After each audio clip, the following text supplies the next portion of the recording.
भारत के गैर कानूनी जेर कब्जा जम्मू कश्मीर में आज भारतीय वज़ीर-ए-आज़म नरेंद्र मोदी के दौरे के मौके पे सख्त सिक्योरिटी इंतजाम किए गए थे और श्रीनगर फौजी किले का मंजर पेश कर रहा था। श्रीनगर को रेड जोन करार दिया गया था और नक्ल हरकत पर पाबंदी आयद थी। श्रीनगर और वादी कश्मीर के दीगर इलाकों में भारतीय फोर्सेज की इजाफी नफरी तैनात की गई थी। जगह जगह नाके लगाए गए थे और चौकियां कायम की गई थी। गाड़ियों, मुसाफिरों और राहगीरों की बड़े पैमाने पर तलाशी ली जाती रही। पाबंदियों की वजह से शहरियों को शदीद मुश्किलात का सामना रहा और हर तरफ खौफ हरास का माहौल था। तलबा समेत मकामी लोगों ने भारतीय पाबंदियों पर अपनी शदीद रद्द-ए-अमल का इजहार करते हुए सवाल किया कि क्या यही वो नया कश्मीर है जिसका नरेंद्र मोदी अपनी तकरीरों में दावा करते हैं। उन्होंने कहा कि मोदी का जलसा सियासी इज्तिमा के बजाय एक फौजी मशक का मंजर पेश कर रहा था।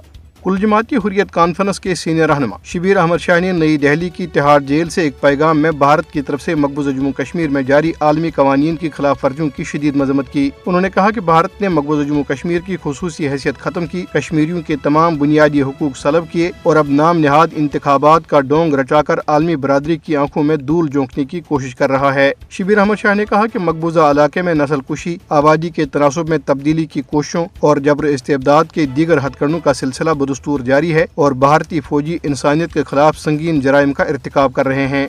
इंसानी हुकूक की आलमी तंजीम एमनेस्टी इंटरनेशनल ने भारत पर जोर दिया है कि वो मकबूजा जम्मू कश्मीर में इख्तिलाफ राय रखने वालों की बिला जवाज गिरफ्तारियों का सिलसिला बंद करे। एमनेस्टी इंटरनेशनल भारतीय शाख के सरबराह आकार पटेल ने एक बयान में कहा है कि भारतीय हुकाम को चाहिए कि वो इख्तिलाफी आवाज़ों को दबाने के लिए इंसदादी दहशत गर्दी कवानीन का बेजा इस्तेमाल तर्क करे। उन्होंने कहा कि मकबूजा जम्मू कश्मीर की खुसूसी हैसियत खत्म किए जाने के बाद इलाके में इंसानी हुकूक की खिलाफ वर्जियों और बिला जवाज गिरफ्तारियों का सिलसिला बढ़ गया है। जो कोई भी बोलने की जुर्रत करता है, खा हुकूमत पर तनकीद करे या इंसानी हुकूक के लिए खड़ा हो, उसे पाबंदी का सामना करना पड़ता है। भारतीय हुकाम को हरासा करने और धमकाने की अपनी मुहिम खत्म करनी चाहिए। बयान में कहा गया है कि मकबूजा इलाके में काले कवानीन, पब्लिक सेफ्टी एक्ट और UAPA का गलत इस्तेमाल मुतवातर जारी है।